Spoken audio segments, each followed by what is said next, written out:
We have a new women's world champion. Seth Rollins is going to be on the show, even though he and CM Punk just brawled through an entire building. Jay Uso may have had a beast awakened within him, and John Cena is still a bad guy. This is the Raw Recap, brought to you by WWE and Fanatics.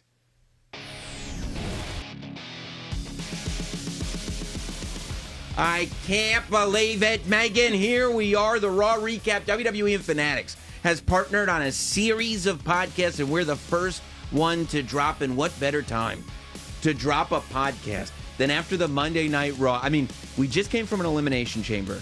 That changed the entire landscape of WWE. Coming off of a Royal Rumble with one of the most unexpected results ever. And then tonight, we're literally going through our little notepads. Maybe we'll talk about this. Maybe we'll talk about that. Maybe we'll start with this. Maybe we'll start with that. And then we look up, and Io Sky is the new women's world champion.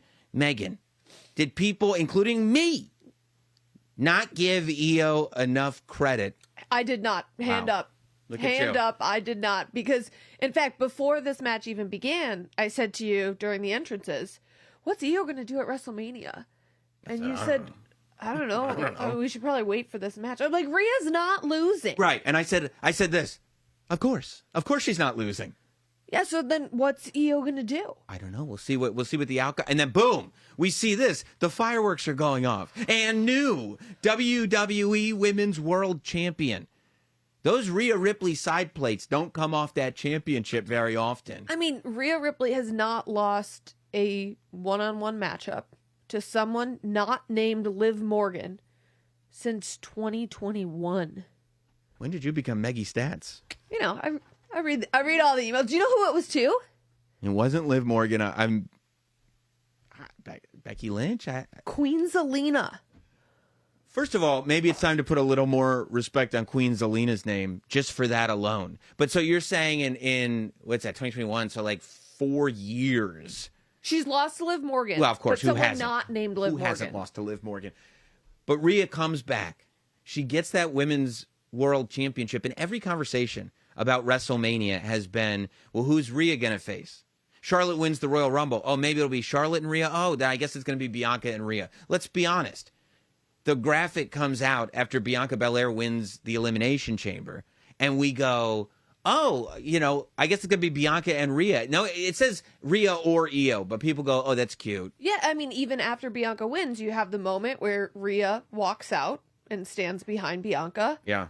And you're like, oh, that's our WrestleMania match. And then, wait, what's Io doing? Oh, yeah, that's right. Io has the match on Monday Night Raw. Never did I ever think that Io would be walking out as the Women's World Champion. And shame on us. Io wins a lot. Io is really, really good at pro wrestling. And she's won multiple different championships. The idea that Io Sky could go into any match and we'd be sitting there with it being a foregone conclusion that she's going to lose is really, that's us taking our eye off the ball because we're so smart, because we can fantasy book WrestleMania, because we already know No, Rhea just lost the championship in the main event of Monday Night Raw. It was so shocking because Rhea Ripley is so dominant. I mean, Sam, she's like the tush push. You know it's coming, right? Like everybody knows, oh my God, they're on the 1 yard line. The tush push is coming. But no matter what you do, you cannot stop it. That's Rhea Ripley. Io Sky had the answer. But everybody outside of Philadelphia doesn't hate Rhea Ripley like they do the tush push. However, Rhea Ripley, so two things. What's really interesting about Rhea Ripley is she almost foretold this. She was on Twitter like earlier today talking about this match and going, the history between me and Io is so much deeper than people even give it credit. It was Rhea Ripley that was building up this match, almost to the point where I don't know if she was like, I just want people to know it's a really strong opponent that I'm beating. I don't think that anybody thought, oh yeah, I should remember that Io Sky's going to win this thing. And then Rhea Ripley makes a huge mistake. She goes outside the ring. Bianca Belair is there to observe as the person who won the Elimination Chamber. She's there to observe. Rhea Ripley gets distracted. And again, just like I did, just like you did, takes your eye off the ball, forgets about this dominant force that's in the ring waiting for you. And that's all it took. Boom. 1, 2, 3. The pyro's going off.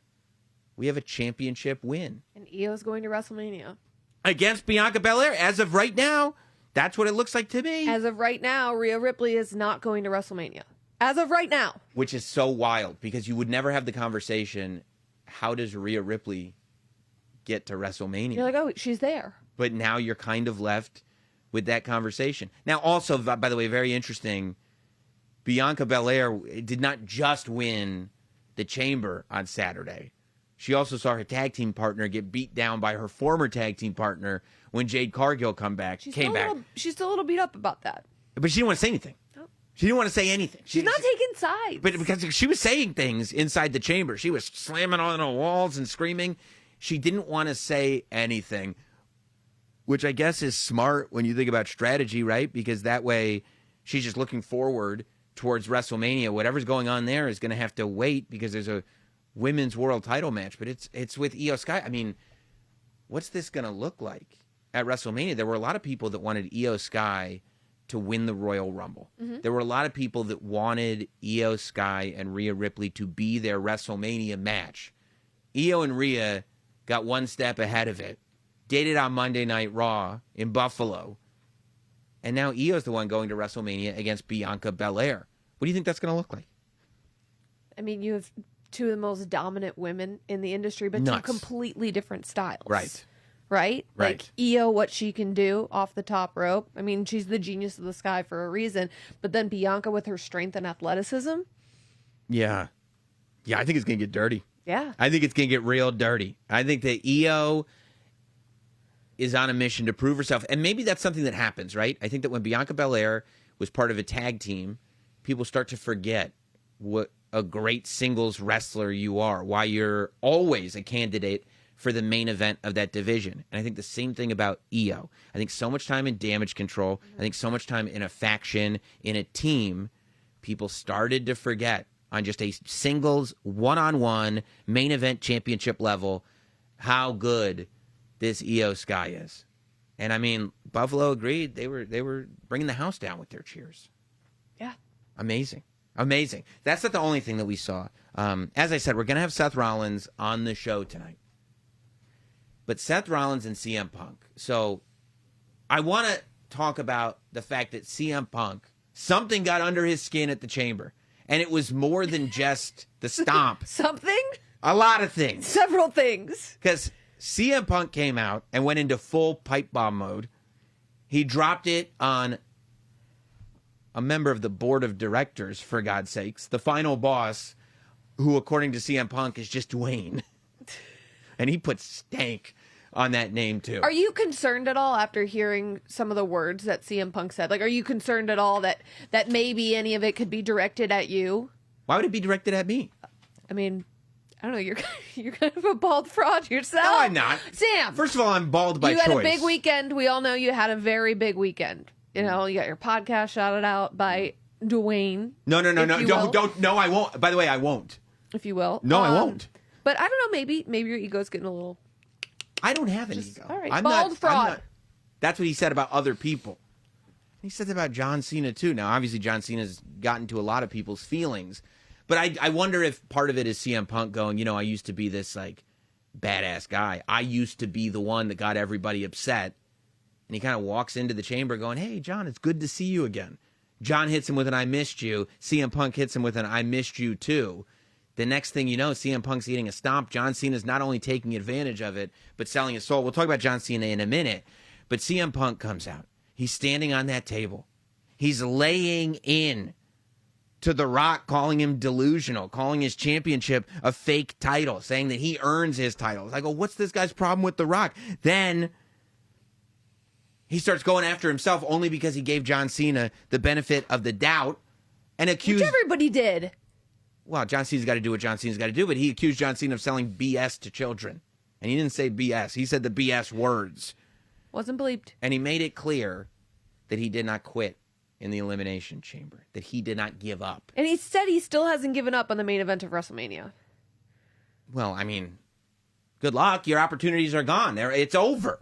I don't know what the road to the main event is. After you lost the Royal Rumble, you lost the Elimination Chamber. I love CM Punk, but I don't understand what the next thing is. I did enjoy him saying that John Cena is going to make a wish that he never saw CM Punk. That's a good play on words. I liked it too. But I mean, here's the thing. We're all having fun, and we're listening to CM Punk go after The Rock, go after and he's John ripping Cena. everyone, and the crowd is loving it. They're like, more, please, more. Because there's nothing like CM Punk going after sacred cows. Yep. There is nothing like CM Punk saying the things you're not supposed to say about the people you're not supposed to say it about. There's something that feels dangerous.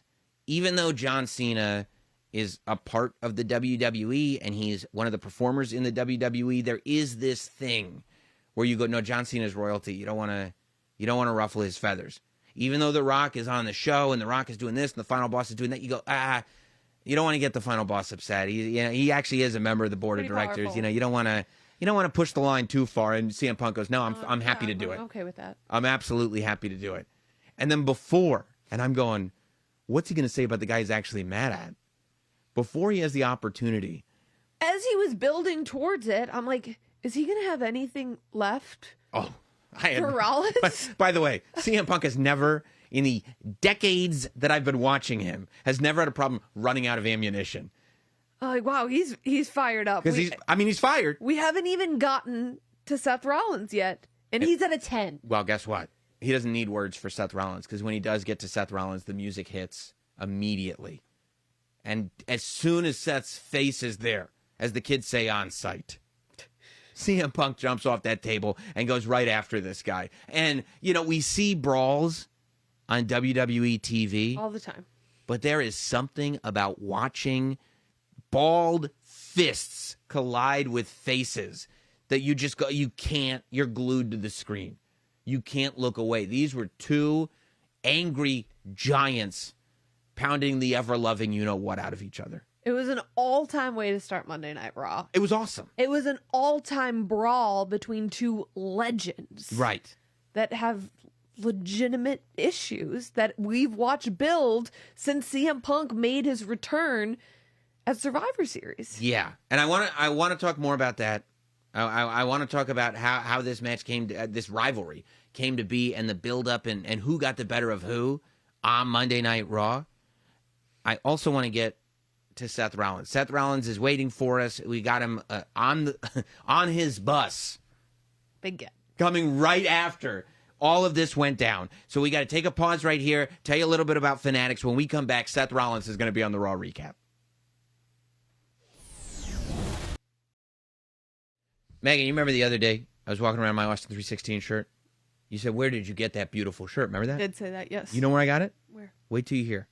WWE Shop. Fanatics and WWE Shop, they're going to have you covered with everything that you need. Everything? Everything. What's your favorite moment from the Elimination Chamber? Probably when Bianca Belair won. Well, they got a Bianca Belair shirt right there. That's why I love, and I swear, the WWE Shop auto-completes when I type it in. Because I get these feelings, I love my favorite superstar. Penta debuts. What do you want to do? You want to just keep celebrating the debut. You want it to be a part of who you are. So what do?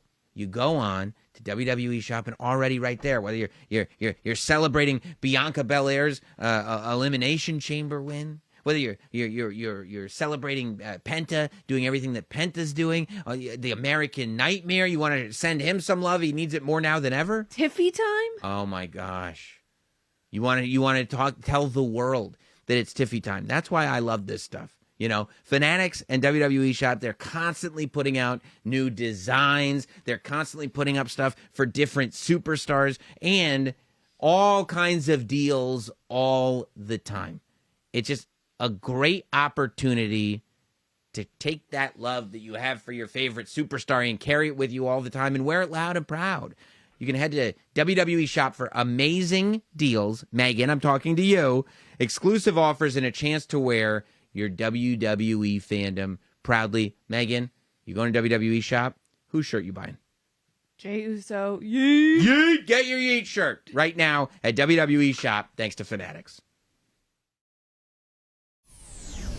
We're back on Raw Recap, and I, first of all, can't thank you enough, Seth, for coming on. Seth Rollins is here with us and joining us on the first episode of Raw Recap, especially immediately. This is immediately after what we saw on Monday Night Raw tonight. We'll get into everything that you went through physically and emotionally, but first, the news coming out is that next week, Monday Night Raw is at Madison Square Garden, and you're going to go inside of a steel cage with CM Punk. I would say that the Netflix premiere of Monday Night Raw and the Madison Square Garden episode of Monday Night Raw would have to be the most significant episodes of Monday Night Raw this year. Both of those episodes are you and CM Punk in huge matches.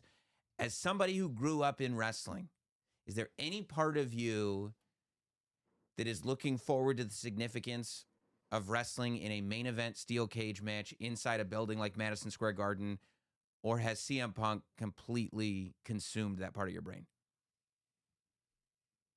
Look, I'm gonna be honest with you.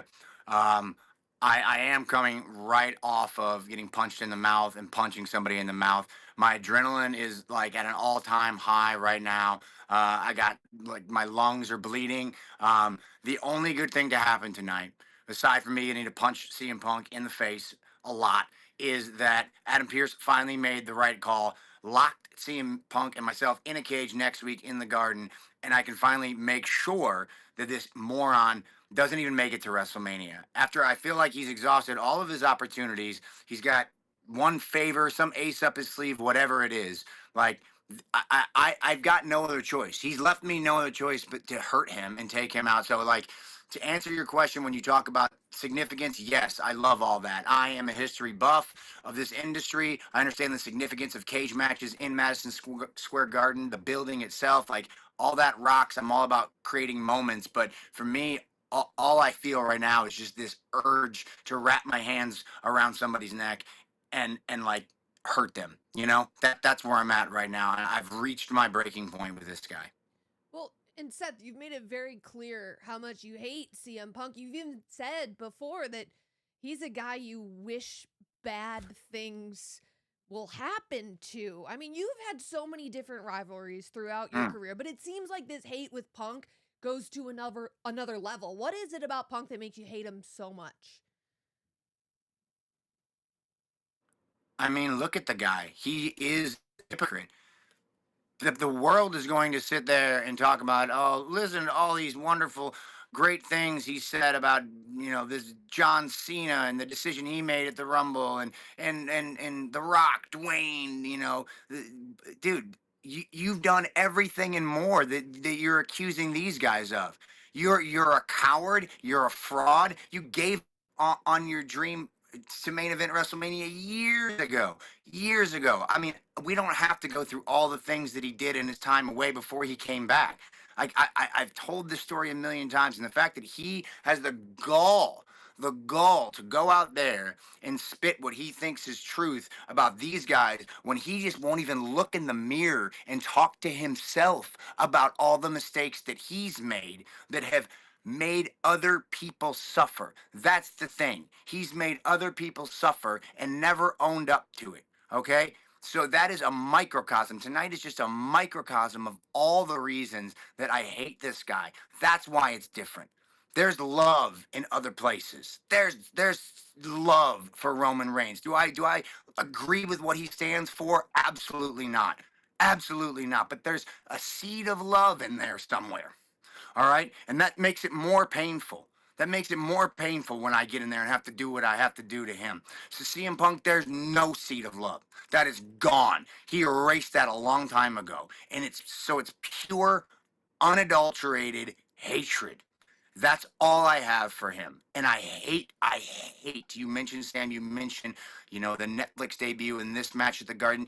I hate that he's a part of it with me. I hate it so much.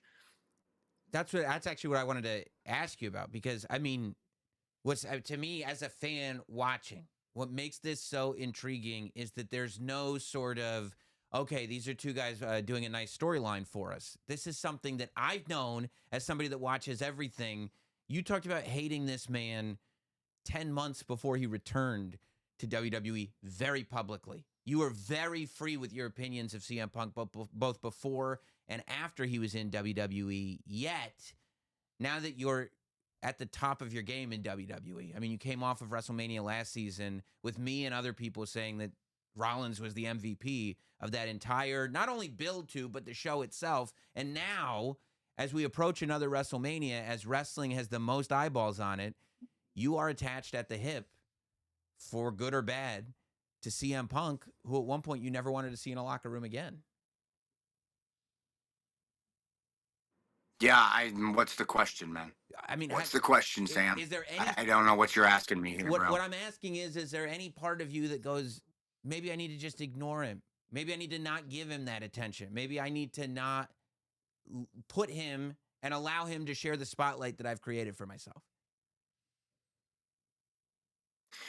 The thing is, I tried that. When he first showed up on the scene, if you remember, the first time we stepped in a ring together, I told him, stay out of my business, stay out of my way. I don't got time for you. I don't want to share the same breath as you. And he wouldn't go away. Even after he got hurt, he wouldn't go away. And he kept chirping and he kept coming at me and he kept acting like he was saving this company. Saving it from what? I've been saving it from you for years and years and years. You are not the messiah of this business. Like, you are not a martyr, man. Like, the business didn't get better and grow because of you. It did because of me and for guys like me, people who stuck around, like Randy Orton, like Sami Zayn, like Kevin Owens, even guys like Roman Reigns. Okay, that's how the business blew up. Guys who stayed, Drew, Dolph Ziggler, Sheamus, the people who suffered and grew and helped the business, and even to an extent Cody Rhodes. Okay? We're the reason this place is as big as it's gotten. You're not the martyr. You leaving wasn't a catalyst for anything. All right? And I had to fight you trying to tear this place down for years to make it what it is. And so you come back in, you act like you're all this, and after a year, I couldn't take anymore. I had to do something about it, especially when you start talking about main eventing WrestleMania like it's your dream. Give me a break, you coward, you fraud, you quitter. Get out of here. Wow. Well, Seth, I mean, we don't want to take up any more of your time. It was an incredible segment on Raw tonight. It's going to be, I can't wait. As a fan, I understand it's personal for you.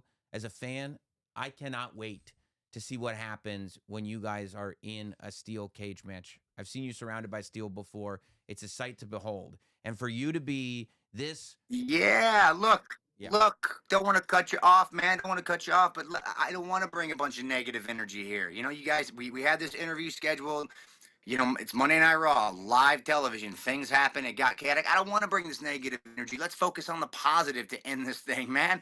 Let's fire up, because next week in the Garden, it's Seth freaking Rollins against CM Punk inside of a steel cage, live on Netflix in front of the world, in the world's most famous arena. You literally cannot write a better ending to this story. I am so excited that Adam Pearce finally decided to do the right thing, and when I get my hands on him, it will be a sight to behold. So yes, let's end it with some positive vibes, man. Let's feel good about where we're going. I don't want to bring all that negative energy to you guys. Let's bring the positive vibes. Next week, it'll be a barn burner. And you did accomplish something great for yourself. You set out into the Elimination Chamber to make sure, if you weren't going to get to WrestleMania, that he wasn't either. And you got that job done too.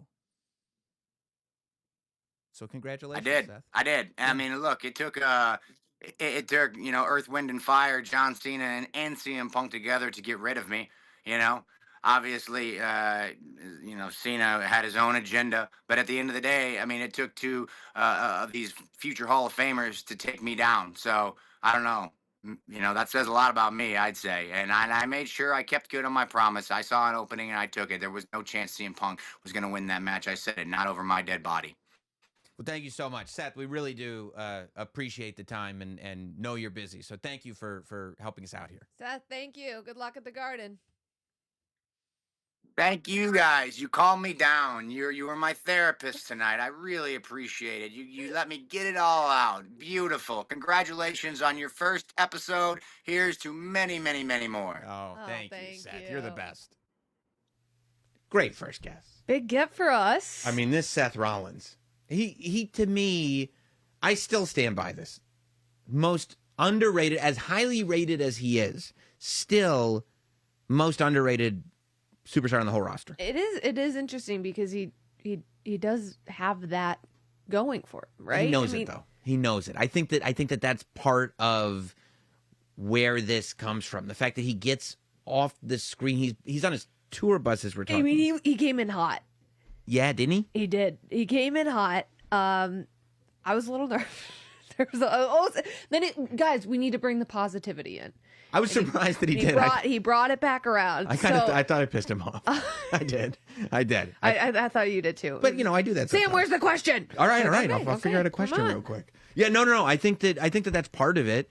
But I think it's really interesting with CM Punk that this is what he brings out in people, and I think it's such an interesting thing.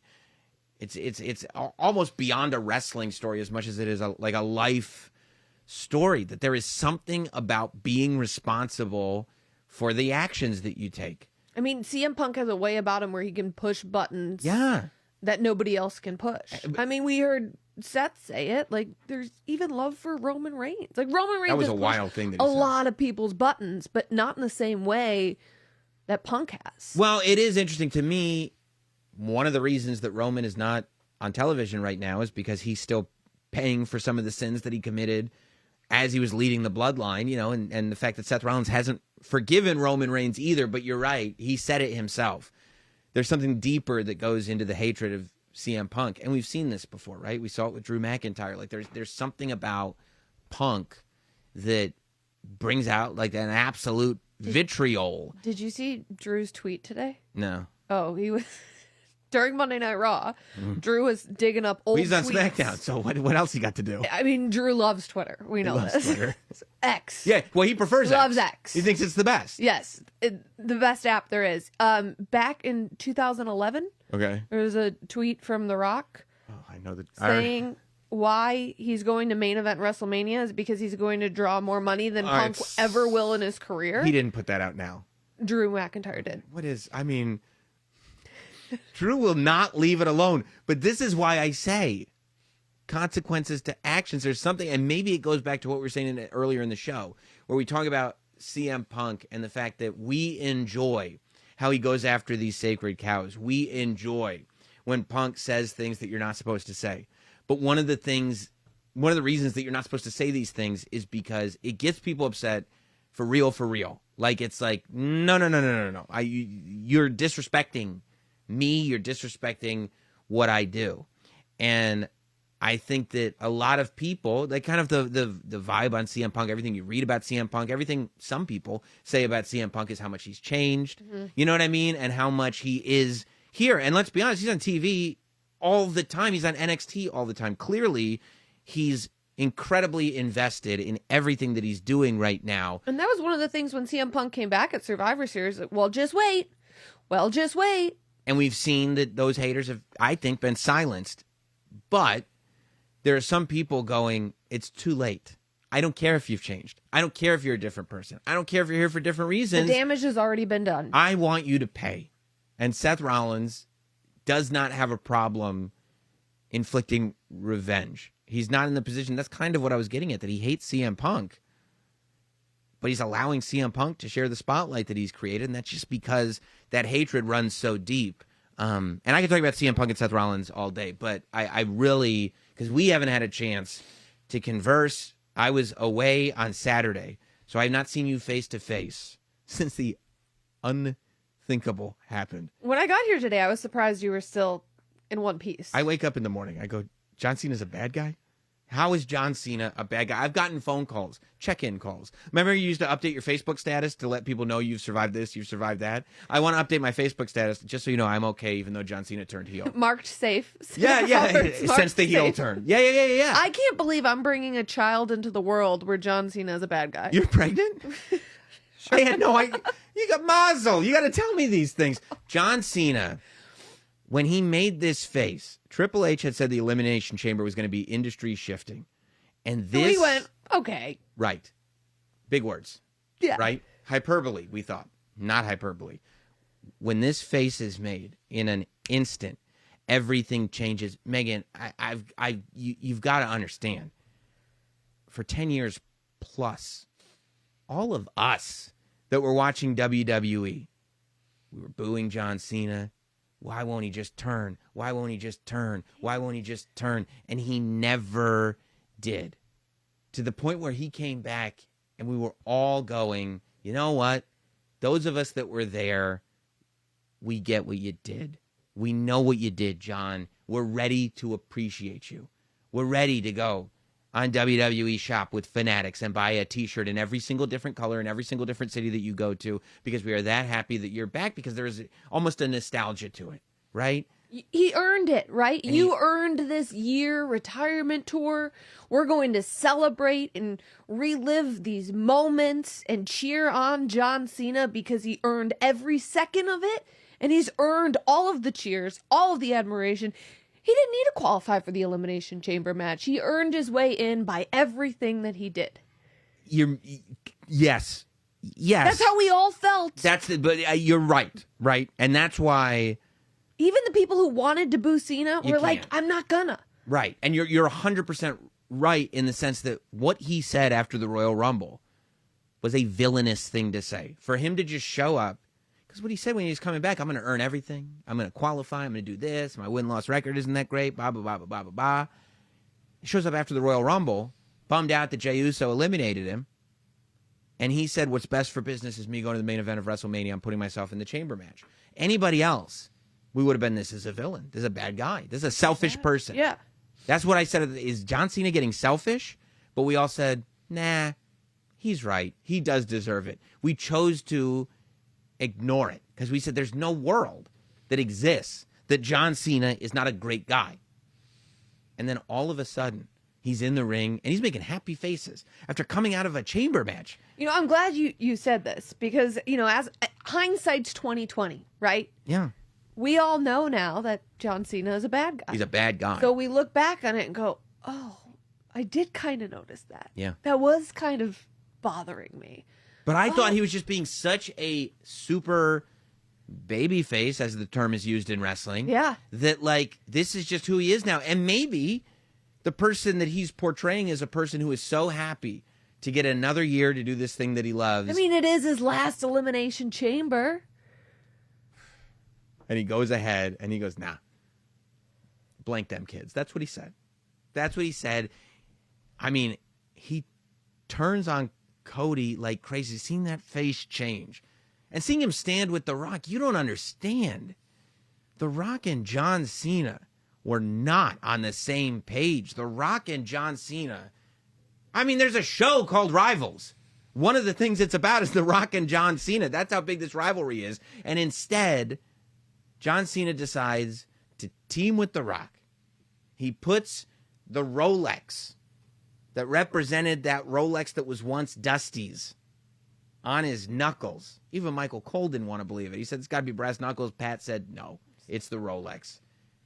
I was like, be careful with that Rolex. And he knocked, the Rolex will stand the test of time, but he knocked Cody absolutely senseless. Travis Scott got in a shot at Cody Rhodes. But I mean, I never thought in a million years, as many times as it was like, can you imagine if, as many times as it was presented as a hypothetical, I truly never thought in a million years that he would actually turn heel during his retirement run. I said, that's just, it's going to be one of those things, and it's almost going to build to the legacy. He's the one guy that never did. Now, is this kind of like joining a super team or like ring chasing? You know, like when Kevin Durant joined the Golden State Warriors. Now is very different because Kevin Durant did not have a championship, where John Cena has a championship team. Yes.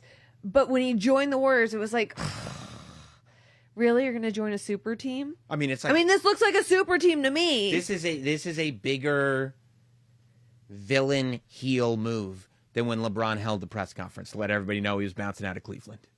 Yeah. You know what I mean? This is bigger than that. I honestly, like, and you know, I'm a historian when it comes to this stuff. I watch wrestling constantly. And I'm telling you that this is in the conversation already for the biggest turn of all time. It's in that. I mean, to not put it in the top 5 is to lie. To not put it in the top 3 is to be unaware. And that's where this conversation starts at top 3. and it ain't 3.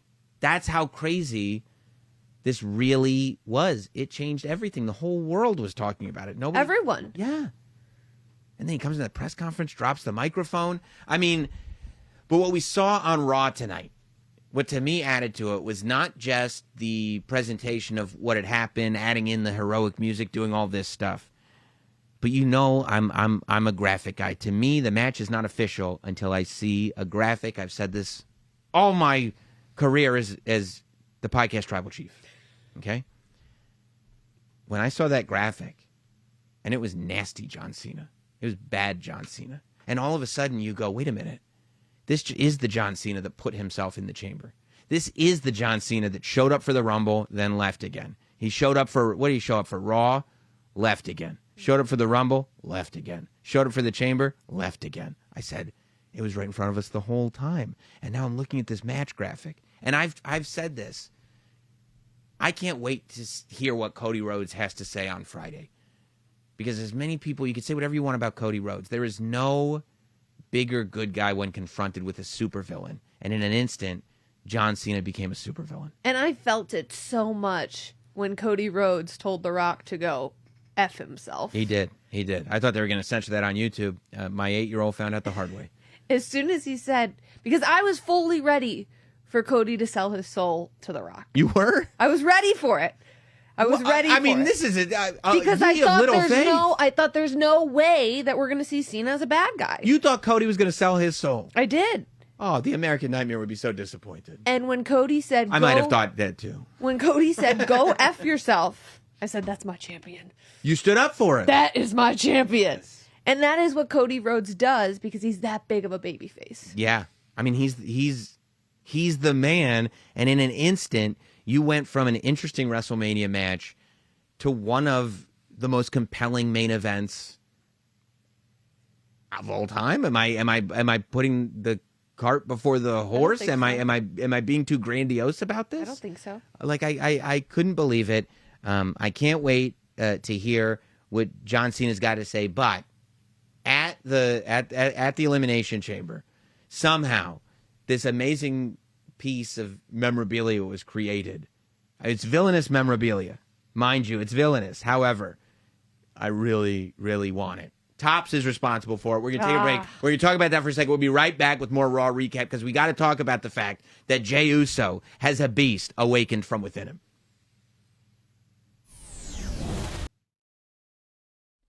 So, Meg, we're talking about all these amazing moments that are happening right in front of us in WWE, and I love the ability to memorialize them forever, and that is what Tops is doing. So many great things happened on Saturday in Toronto, right? Yeah. You talked about the super team forming, right? Yeah. Who was that? Travis Scott, Dwayne "The Rock" Johnson, a.k.a. The Final Boss. Okay, put respect on his name. And John Cena. So, who would have thought? This moment is captured forever by Topps. Topps has put out a limited edition series of cards that you can get right now. It includes a card that has The Rock, that has John Cena, that has Travis Scott all on it. This moment on a trading card that you can only get from now until March 6th. That's now, not look, much time. Wait till you hear this, Mike. Not only is this card available, but there are all kinds of foil parallels and stuff like that. But the thing that's got me excited. Somebody, one person who orders this card will get a 1-of-1 triple signature autographed card of The Rock, John Cena, and Travis Scott. There's only one. 1-of-1, and you're getting all 3 people signed on one card. It is so cool. Of course, you buy the base version. There'll foil parallels also up for grabs, all kinds of stuff. But this, I'll probably order quite a few of these to try to get my hands on the triple autograph. Like I said, it's on sale now until March 6th, so check it out today to avoid missing out. For more details, you got to visit at Topps, Topps, on Instagram, or go straight to the Topps site via the link in our bio. Welcome back to Raw Recap, brought to you by WWE and Fanatics. I was thinking, by the way, before we move on, CM Punk calling Seth Rollins little brother is the most demeaning, infuriating thing I've ever heard in my life. Somebody hates you and they're calling you like, all right, little brother, relax. I mean, it's fuel the fire, baby. The hatred, he knows what he's doing. The hatred is real, and I think it's elevating everyone's game. It's like, this is the emotion that we want to see. You want to get me invested in what's going on with you. This is the emotion that we want to see, and to me, I saw that out of Jay Uso finally on Raw. Like, you know, it was real interesting because Gunther, of course, had the match with Otis, as he's known in some circles. And Gunther, I get that Gunther is big into the sport part of sports entertainment. He's not as big into the entertainment part. No, but the entertainment part is crucial. I wrote down his phrasing. He said that, like, he basically, the degenerate audience, he called them, that Otis is like Jay Uso, that he just wants to entertain this degenerate audience. He's comparing Jay Uso to Akira Tozawa to Otis. Like, right. He's putting all of these superstars in one box. And it does beg the question, is the gig to win matches or is it to entertain fans? Can it be both? It should be both. The best do both. But I think Gunther's argument is that one will always beat the other. Yeah. Gunther, if you're worried more about entertaining than you are about winning matches, Gunther's going to beat you. Well, I have to say, Gunther imitating Jay Uso's entrance, that was entertainment. Yeah. That was very entertaining to me. I also found it peculiar, right, that Gunther is coming out. And by the way, can we just say, of course Gunther beat Otis. Gunther is the world heavyweight champion. I don't think it was as easy as he thought it was going to be. As somebody would think. I think sometimes people forget Otis is a lot of fun. Otis says things in a very funny way. Can you do an Otis impression? Oh, yeah. Something told me that you could do it. How does he do it? Hey, babe. Hey, babe. Oh, yeah. We could. Otis is the best. It's been one show and we're already making memes. Otis is the best, but I think because he's so fun, people forget that he's kind of a beast, too. He's huge. And he's athletic. Like, he's doing the caterpillar. The size of his neck? It's insane. Insane. But the fact that he can do that caterpillar as well, the fact that he can move as quick as he can, like, Otis is a bad boy. He's athletic. Don't underestimate him. Right. And he might not have a belt that can fit him. I'm sure he has a belt that can fit. Well, they make extenders, too. Yeah. But, yeah, and I don't know. I mean, Gunther going out. It's like Gunther gets himself in great shape, and now all of a sudden he's got criticisms for everybody else. Former fat guy making fun of fat guys? Come on. He did get himself in great shape. He is our world champion.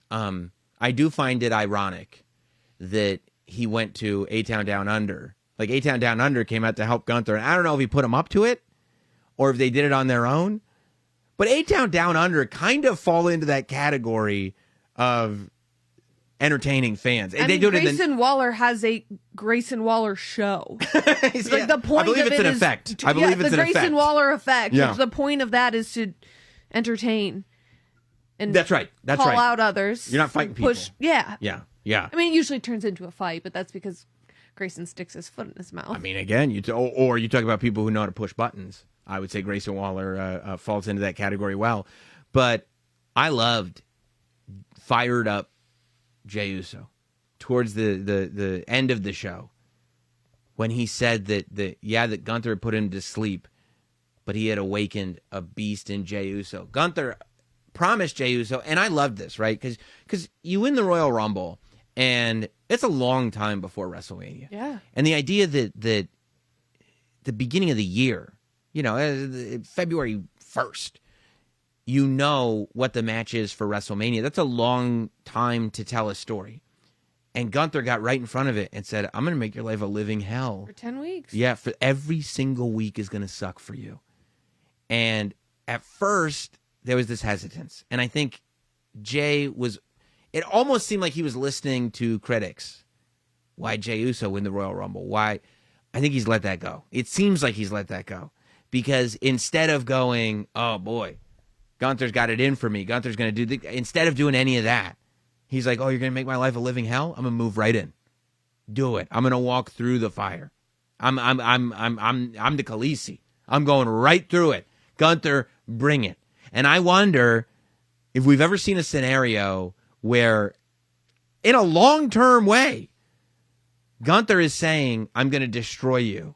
And there's somebody stepping up to him going, please destroy me. Be my guest. Yeah. And not only did we see Jey Uso take action in the ring to physically assault Gunther, but then he goes backstage and he cuts this promo that people are saying, like, is this the best promo that Jey Uso's ever cut? I mean, he's very possibly fired up.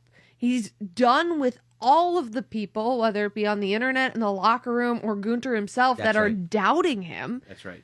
And he's ready to prove people at WrestleMania. Now, he's a long way to go until WrestleMania. But I love that after we saw Jey Uso for the past 2 weeks kind of down on his back a little bit because Gunther sent a message, a strong message. And now Jey Uso's fighting back. Yeah. I love, they talk about maximizing minutes and making the most of your time. It's like, if you ever had questions about this guy, he answered them. And you do wonder too, like, what's the vibe going to be coming off of this Raw and going towards WrestleMania? Is it going to be as fun, right? Because, of course, coming out of the Royal Rumble, you're celebrating. Oh, look at me, I'm a big winner. But now it's like, no. It's time to get into beast mode because you are going to war. You are going to have the battle of your life. And obviously, we're going to have fun during the Jey Uso entrance. We always do. Everybody has fun. Jey Uso has fun. Who's ever with Jey Uso has fun. The crowd has fun. But when the entrance is over, we need the switch to flip, and that's what we saw to Jey tonight. And what happened? But even the entrance, Gunther's ruined it. He's like, yeah, keep doing the entrance. I'm going to beat you up during your entrance. There's no time for you to be having fun anymore, Jey Uso. I think that to me is the most interesting part, that, like, Jey Uso is not in a position where Gunther's going to allow him to have any fun. I don't even think Jey Uso is going to be able to enjoy Waffle House because Gunther will be there. And he's like, and you know what Gunther's going to say? The tax they put on each individual egg is going to be the least of your problems when I show up to the Waffle House. And have you seen the price of eggs lately? They're skyrocketing. Okay? But that's the least. This is how dangerous Gunther is. That's what I'm saying. Okay? And that's what I wonder. If Jey will still give himself those moments to be fun Jey Uso, or if he realizes we're in March. Like, this thing is coming up. We're talking about this as now, as big as WrestleMania 40 was, 41's going to be bigger. The promise was made months ago. We all said, really? Now we're saying, really? And Jey Uso's a big part of this. It's not a party. You know what I mean? It's not a party, because if it was a party, Gunther wouldn't go. No. He doesn't like parties. He doesn't like to party. I'll tell you who does like to party. Dominic Mysterio. Dominic Mysterio loves to party. He's my guy. He's so cool. Is your guy. He's so cool. He's the man. And the Judgment Day, it's real. You seem frustrated. Well, they keep talking. Like, Dominic Mysterio really wants to add to the Judgment Day. And who could he want to add? That's what I don't understand. I don't know. Maybe you heard about this podcast. He's like, maybe I should give Sam a call. Oh, God. You know what I mean? Could we do the recap from the Judgment Day Clubhouse? It seems like the members of the Judgment Day have enough issues of their own that they're working through right now. Anyways, why is another member going to, like... So you're Team Balor? I just, like, there are too many cooks. Wow. How is adding another member going to help the Judgment Day sort through everything that's going on? Maybe it would have kept Braun Breaker away from Finn Balor if there was another member of the Judgment Day. Maybe they just didn't have the numbers. 2, but now we need a third. I mean, Finn Balor, the way he's treated some of his Judgment Day brothers. I thought you were Team Balor. I am, but it's like, he's Dominic got him the spot in the Elimination Chamber qualifying match, and Finn still wasn't happy with Dominic. And then all of those guys, despite Finn being upset with them, they show up to help him out. Well, they seemed, whether it was true or not, to be on the same page somewhat tonight. Yes, right? Not in the clubhouse necessarily. You don't think Finn Balor was telling the truth where he was like, it's all good even though you lost? It's like, that's not that cool, dude. No, I didn't think it was good at all. But I really enjoyed seeing Finn Balor get to the ring and confront Braun Breaker. I feel, Judgment Day or no Judgment Day, that Finn Balor is another one of these superstars that people forget is capable of being a world champion like that. Yeah, you talked about Seth Rollins being underrated earlier, and I was like, Finn Balor's another guy. Finn Balor's in that clubhouse. Like, he's, at any point, ready to be a world champion, in my opinion. That's just, to me, who Finn Balor is. And the idea that he's the one that's calling Braun Breaker a rookie. That he's like, yeah, you can run fast and then spear after that. Like, yup, you can break ISO speed in half. Good for you. I'm Finn Balor, okay? You seem to have forgotten. Nice to meet you. Right. And he says he's Finn Balor. At the same time, Braun Breaker's like, I'm Braun Breaker. I'm a dog. I don't know if you've heard. Yeah, I'm not impressed. Finn Balor. We get there and we see, that's why he said he was going to that's why he said, I'm the Intercontinental Champion. Because I'm a dog. And I was like, yeah, you are, Braun. I do love the confidence, though, out of Braun Breaker, right? To be It's well-founded. Yeah. If I had any of the skills, like, not all of them, if I had 3 of the skills that Braun Breaker has, and he has way more than 3.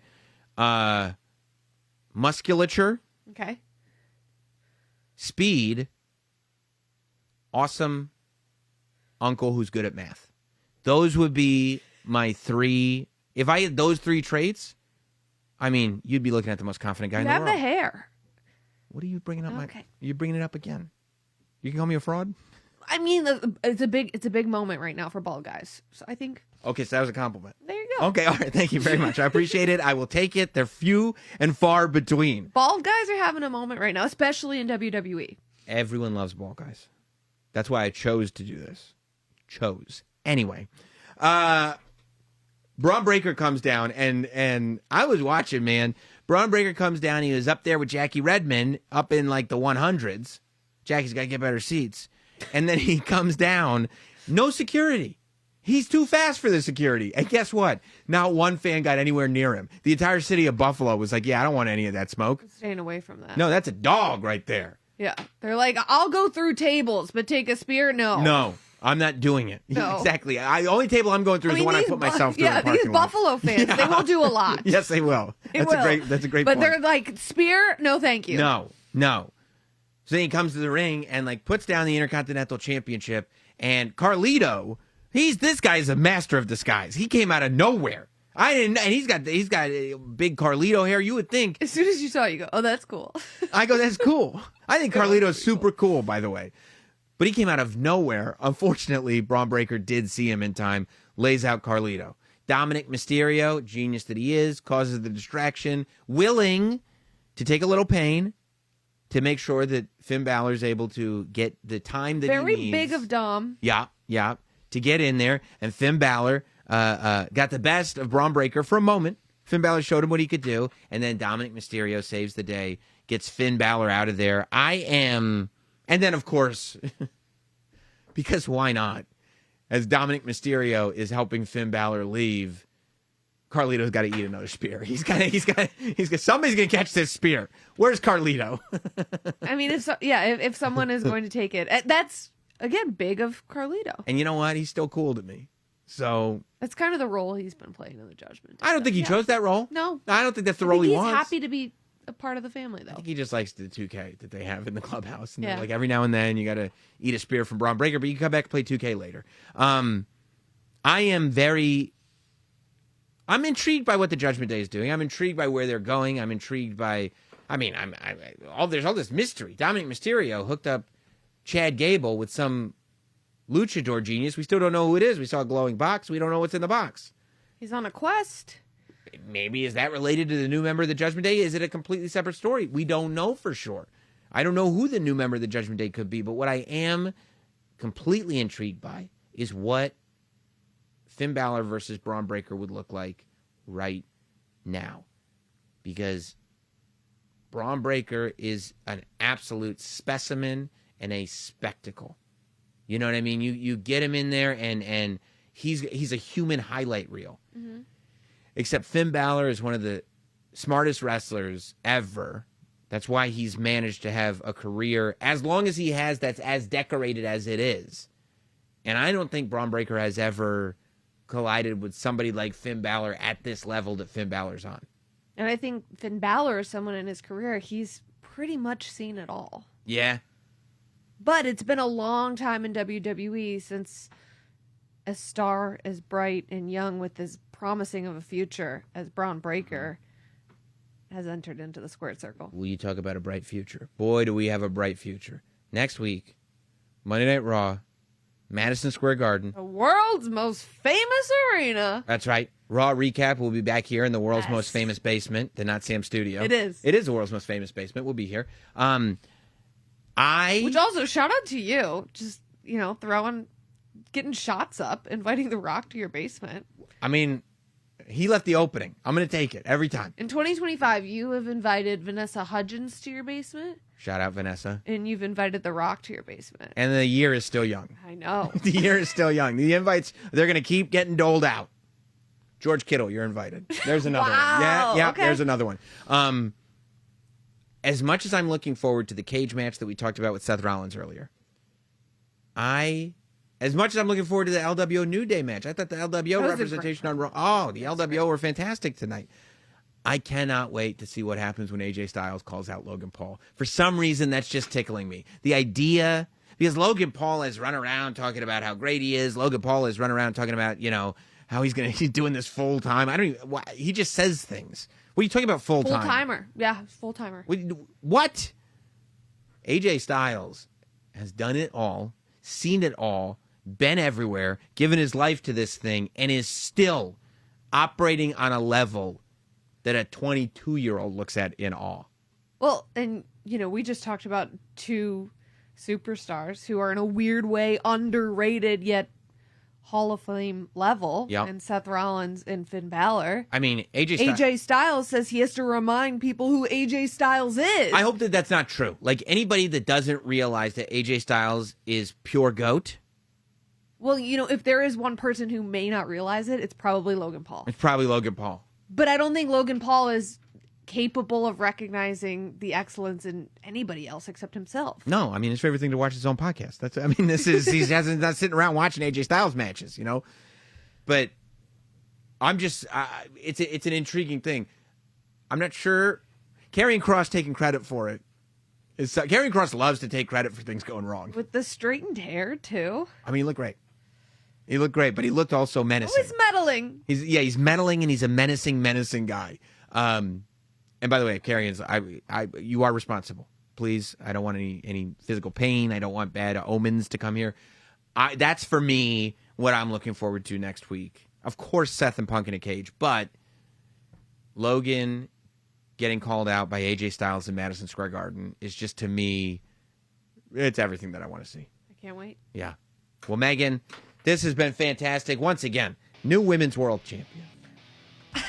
Once again, Punk and Rollins just going absolutely nuts. Jay Uso stepping up to the plate. An amazing tag team match. The War Raiders and the Creed brothers with something else. Tag team championship match. Go back. Check it out if you missed it on Netflix. Of course, we will be here everywhere you get audio. So any podcast platform will be on. On YouTube, we'll be on wherever you're listening or watching. Leave comments, likes, subscribes, ratings, whatever you need to interact with. Interact with all of it. Megan, what do you want to leave them on? John Cena's still a bad guy. I can't believe she said it. We will see you next week here on the Raw Recap. Thanks to WWE and Fanatics.